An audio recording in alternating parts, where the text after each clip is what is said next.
If you love Baltimore sports, you'll love WNST.net. Hello, Baltimore and the wide world, if there's anybody out there. For those who didn't hear, my name is Mark Brown. If you know me from CamdenChat.com, you know me as EatMoreSK, and I am the next contestant on the Baltimore Sports Media Superstar Competition, sponsored by Hooters, I should probably mention.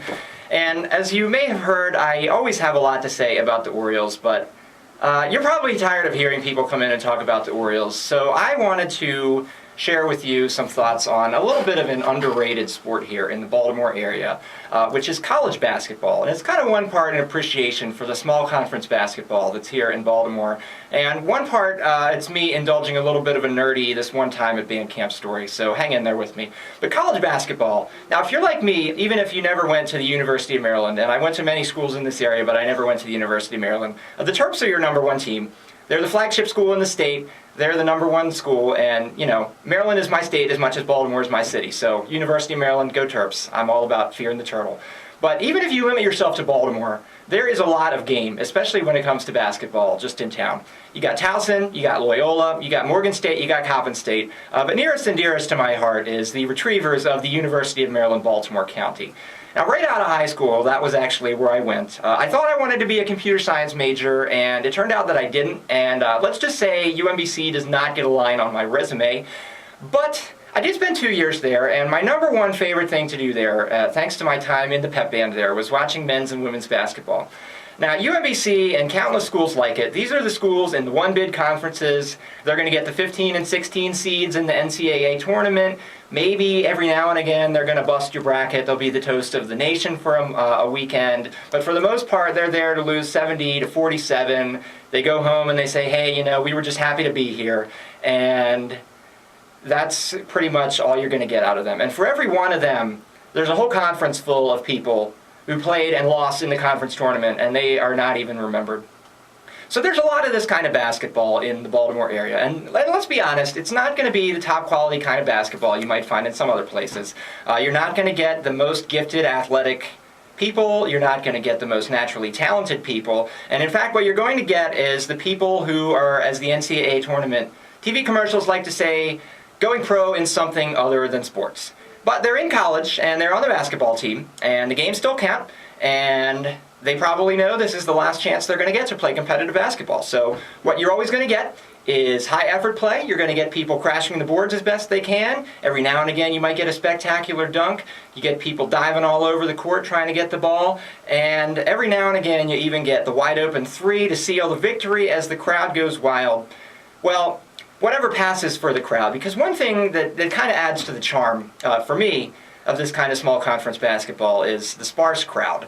And the sparse crowd means that, well, basically everything that you yell is fully audible in a wide open, empty gym where maybe the players' parents and a handful of students in the institution are there. And, well, that leaves a lot of prime opportunity for heckling, because if you've ever sat in the outfield at Oriole Park at Camden Yards, or maybe behind the other team's bench at M&T Bank Stadium, you probably, especially if you had a few libations in the process, had the urge to maybe yell something at the other team's players. Well, at Oriole Park, even when it's half empty, they're probably not going to hear you. They're definitely not going to hear you at M&T Bank Stadium. But in a small gym like the Retriever Activity Center Arena at UMBC, the other team can actually hear you, and your team can hear you when you're cheering. And as for the other team, well, the band when I was at UMBC, it was called the Down and Dirty Dog Band, and I certainly still hope it's there, although I haven't been back to see, and that tradition is carrying on.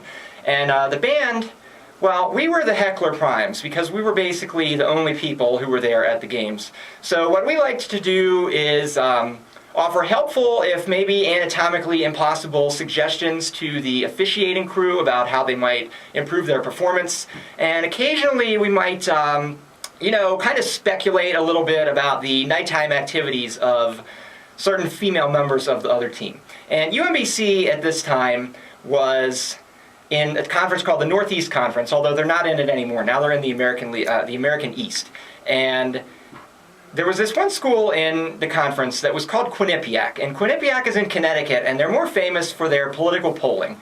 And our favorite, extremely juvenile thing to say when Quinnipiac was playing is we would after, of course, having taken some sips out of the spiked lemonade that I wasn't supposed to be drinking, so don't tell anybody. Also, my mom may be listening, so oops. Anyway, after you've taken some swigs of that, it seems like a good idea to, in a quiet moment, yell, "Hey, Quinnipiac! How about you suck my diac?" And that was our kind of stuff. And every now and again, the referees would actually take a little bit of offense, and they would threaten to give us a technical foul. So we had to quiet off when that happened. But our moment of glory was at a women's basketball conference tournament. I don't remember where it was. It might even have been at Quinnipiac. But the UMBC women's basketball team was playing, and they were facing us. The other team was facing us in the second half. Narrow margin to the game. And there was a poor woman on the other team. She was facing us and about to shoot some foul shots. And dead quiet gym, early round, small conference tournament. You got like the parents of the players there, half a bus full from each school, maybe, if they wanted some free meal money, and the two bands. So there's this chick looking at us and getting ready to shoot some foul shots. And this was our moment for the band. And we all looked at one another and exchanged some nods. 30 of us stood up as one. And, well, if you've ever seen Ace Ventura: Pet Detective, you know that when he gets really excited that he's proven people wrong, he has a certain little hip thrust and triumphant yell he likes to do. And that was basically what we unleashed on this poor girl who was looking right at us at that moment. And so she takes her free throw, clangs it right off the rim. Well, now blood's in the water. So at that point, we've continued our crude onslaught. And at this point, musical instruments are being employed as visual aids as necessary. And I play the trombone, so you can probably imagine that adds a certain bit to the picture there. So she takes the second free throw shot, air ball, it bounces on the court, goes out of bounds, rolls and stops right in front of us. The other team's coach completely blew her stack. She threw her clipboard in the air, papers were flying everywhere. She stalked right over to us, and she announced that she was going to be sending the NCAA an official letter of complaint about our band, which our director told us 2 weeks later actually did arrive, and he had framed because he was proud of us.